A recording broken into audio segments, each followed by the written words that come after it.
bro, dito ako ngayon sa planta. Ayan o, kaulapan o. 2 days nang nag-uulan. Time check, 5:48 ng umaga. Kaya nagpapandar lang ako ng makina.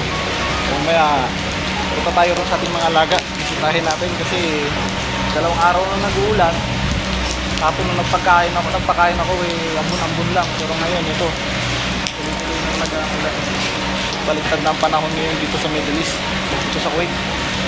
Dati 1 araw lang nag-uulan. Ngayon, ito, 2 araw na itong ganitong panahon. Tsaka sa ganitong buwan, dapat tatag-init na. Pero ito, nag-uulan. So, update tayo mamaya sa mga alaga natin. Ingat-ingat na lang ang lahat. God bless. Bye-bye. See you mamaya. Bro, kaka-out ko lang sa work. Medyo maaraw na. Ngayon lang kanina lang mga 10 o'clock ata. Tumigil na yung pag-uulan.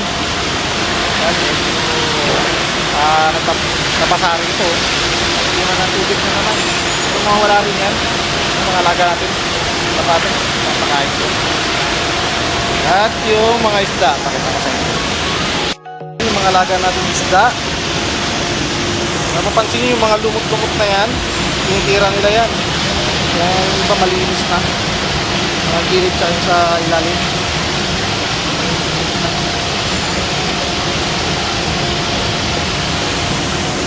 Bigyan din natin ang pagkain ko.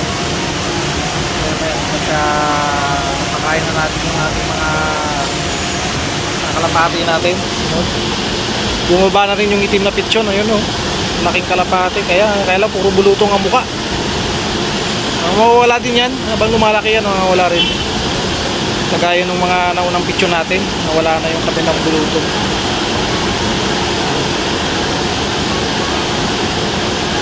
Diba?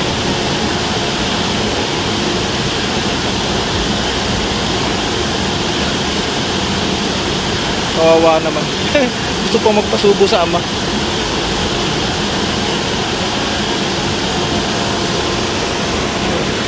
Hindi pa tayo kalapate. Wala.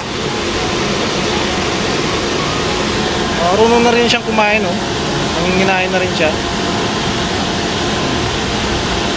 Kaya lang gusto niya pa rin magpasubo.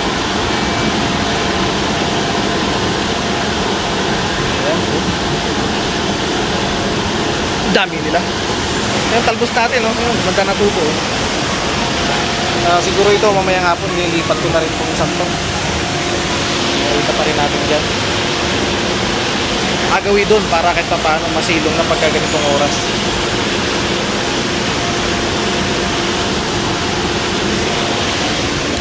Yun ang ating mga sibuyas. Namatay na ngayon yung sibuyas natin. Silip na itong ating tanim dito. Wala pa rin. Kaya wala pa rin tubo. Ito wala rin. Ito wala pa rin tumubong.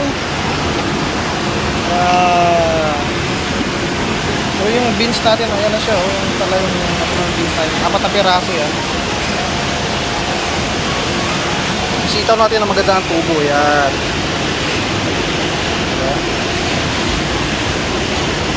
Tubo ng sitaw natin. Tsaka na ang alokbate. Alokbate natin parang madilaw. Parang naninilaw. So par itong mga to, hindi naman naninilaw yung mga dahon. Unlike sa alokbate. Yan. Hydroponics tsaka aquaponics. Para sa madilaw. Pero itong beans hindi. Mahaba na kaya ang ito roots. Ayun, mahaba-haba na rin yung roots niya. Pahabain pa natin para palipat natin dito sa hydro. Isa. Mapag-compare natin sila.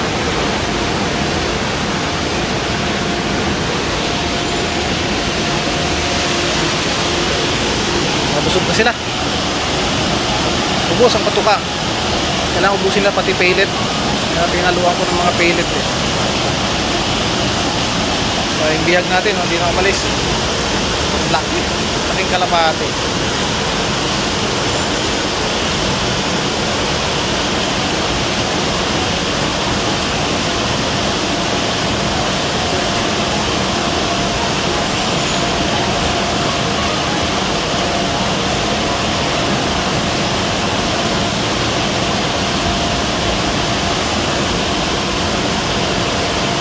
Ayun ang ating tsuksukin na bihag. Ayun. Yung nagpapakain dun sa dalawang inakay dun, malapit sa accommodation, may RTC. Yung dalawang picture natin na nauna, oh, ayun.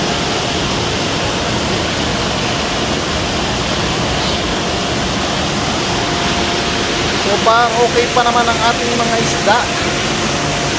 Ayan, masigla naman sila. At hindi uminit ang tubig. Siyempre, nagulan ng bagay. 2 araw nagulan, kaya hindi talaga init. Kaya yung plano nga natin, tatakpan natin to hanggang dito. Para hindi naman gaanong mainitan itong mga ito. Pakainin ko na nga, mukhang gutom na rin. Ako lang yung kanila kainan.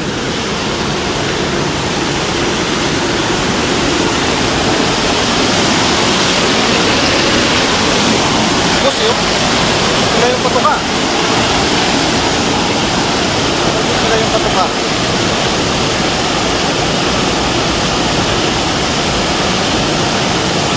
Hindi pa magpasubo yun. Pa siya eh.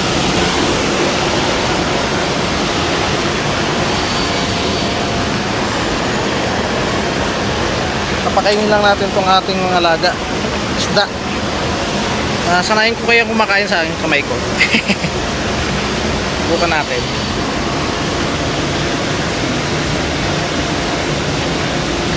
Ayan. Ayan. Natin sanayin mga koy na to na ano, sa ating kumakain. Diba?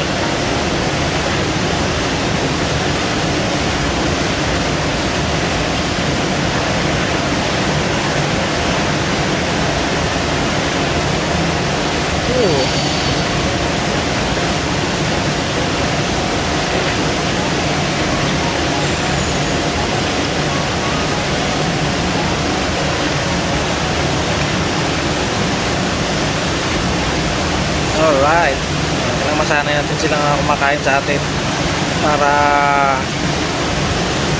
mawala yung pagka-mailap nila sa atin. Nag-iilap pa eh, maliliit pa eh. Mga lumaki kasi sa aquarium, kaya ayan.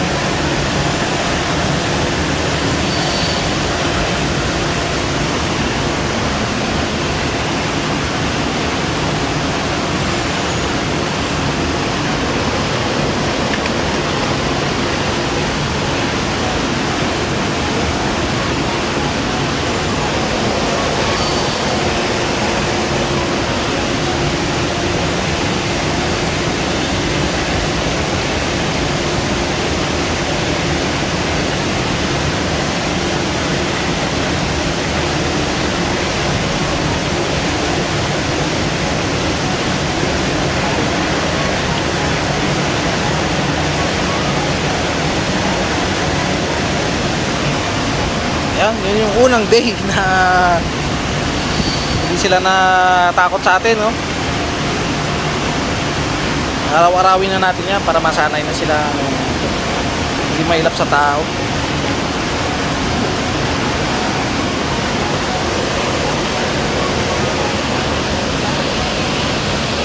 Ayan, papakain na natin ng mga alaga natin.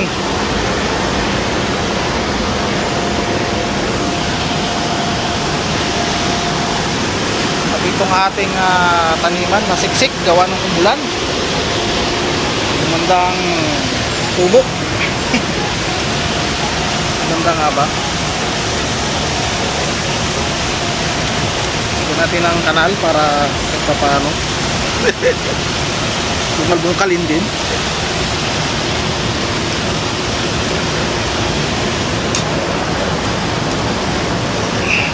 Ayan, dito natin nilibing yung inakay. Isang inakay natin na namatay.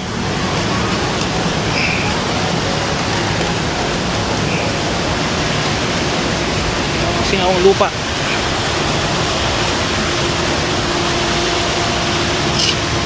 Ay, ulokpati natin.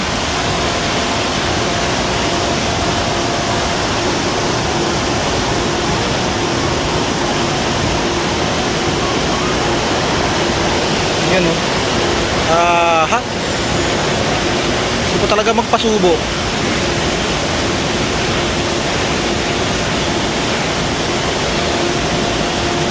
Pero huwag siya magkamaling lumipad kasi di pa marunong lumipad.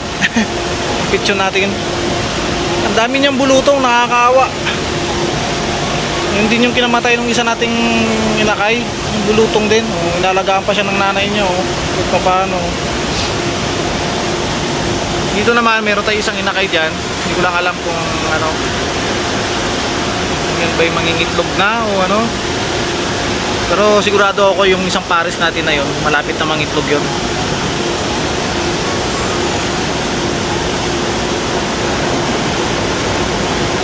Nakabuhay yung ata ano, cooling tower kaya ganyan.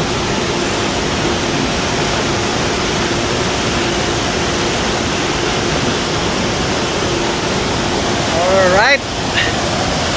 Wala pang tumutubo rito.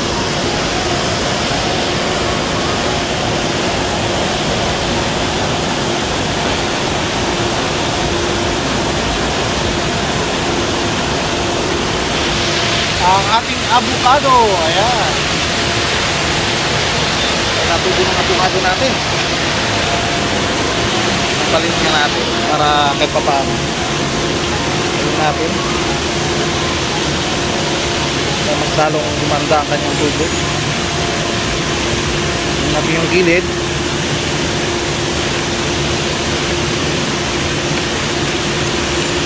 Avocado yan. Avocado rito.